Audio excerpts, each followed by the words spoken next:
পাপ করছি আর জীবনে করব না আর জীবনে করব না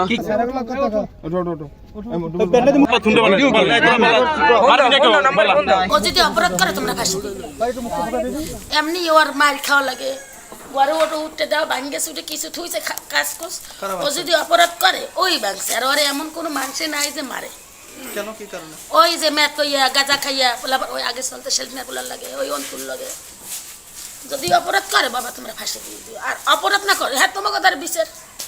5 পোলা 1 পোলা যদি যায় এই অপরাধের জন্য মা এত গালাগালি হবে বাপরে অপরাধ করবে এই দুঃখ মা কেউ নেই তোমরা এক মা সন্তান মহাজনের তরকারি দিয়েছে তার কইছে তোর বাচ্চা কইতে ভাত দে ওই তরকারিটা রাইকে বাড়িটা আমার বাচ্চাদের পাড়ায় দিছে মেয়ের কাছে যে তোমার আংটি রে বাড়িটা দিয়ে আসো তা বাড়িটা দিয়ে আনার পর এইবার ওই বাড়ি দিয়ে মেয়ে আওয়াজ আসছে তা ওই হ্যারি ভাড়াইটা সুজন তা ওর রুমটা খোলার পর মেয়ে আবার ওই রুমের সামনে খাড়াইয়া ওই টিভি চলে টিভি দেখে এমন তো সুজন ছিল দোতলা থেকে যখন নিচে নেমে বাচ্চা দেখছে ওনাকে ওরে কোলে করে নিয়ে বিছনায় শোয়াইছে দরজা আটকাইয়া সঠিক প্যাড আর সঠিক তথ্য দিয়ে এসব সামলে নিব এক হয়ে মোনালিসা স্যানিটারি ন্যাপকিন তাই বিছনায় শোয়াবার পরে যখন ওই বাচ্চার জোরপুর নষ্ট করা ধরছে বাচ্চা সিক করে লিয়েছে ব্যথা পাইছে তারপর বাচ্চা মনে হয় সাইডে রয়েছে বাচ্চা যখন বাসায় আইছে যে এই প্যান্টটা ভিজা এইবার আমি কই যে চুল তুলে আউলা বাচ্চা মানুষ তো আমি কই আম্মু তোমার কী হয়েছে এই যে আর কোলে লইস পরে এই প্যান্টটা ভিজে আমি কই কী রে তোমার এখানে প্যান্ট ভিজে কয় এমনি আমি কই তুমি সত্যি বলো তোমার কাপা স্কিম কিনে দিম কী হয়েছে বলো এই আব্বু আমার ওই গেরের এক বেদায়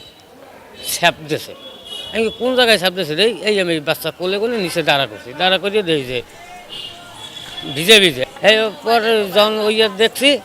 আমি আমার ওয়াইফে ওই ছেলের বাসায় এসেছি আইসা তারপরে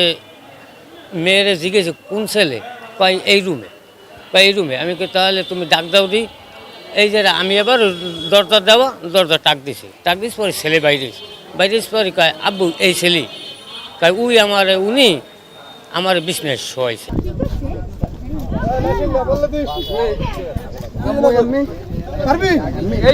আমি কাজে গেছিলাম আমার আম্মু কাজ করে আমার বাবাও কাজ করে আমরা খুব নিম্ন পরিবার আমার একটাই বোন আমরা 3 ভাইয়ের কিন্তু আমার ছোট বোন সে গেছে ওনাদের বাসায় দিয়ে একটা কড়াই ওনাকে বাড়িয়ে দেয় তরকারি দিছিল হ্যাঁ সেই কড়াইটা ওনার বাসায় দিয়ে গেছে সেই কড়াই দিয়ে আওয়াজ ধরছে ওই সময় হে আমার বোনকে নিয়ে মানে অনৈতিক কাজ করছে এই ছেলে কয়েকদিন আগে একজন যুবককে গলায় ছুরি দিয়ে ছিনতাই করার চেষ্টা করেছে এর আগে তার নামে অনেক ধরনের রিপোর্ট আছে এলাকায়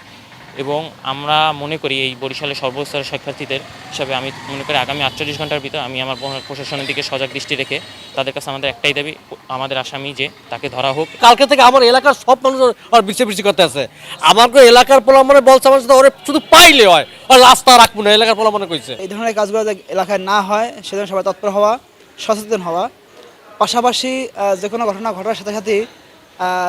আইন নিজের হাতে তুলে না নিয়ে প্রশাসনকে জানানো উচিত এবং তাৎক্ষণিক এটার মানে গ্রেপ্তার করে আইনের আওতায় আনা উচিত।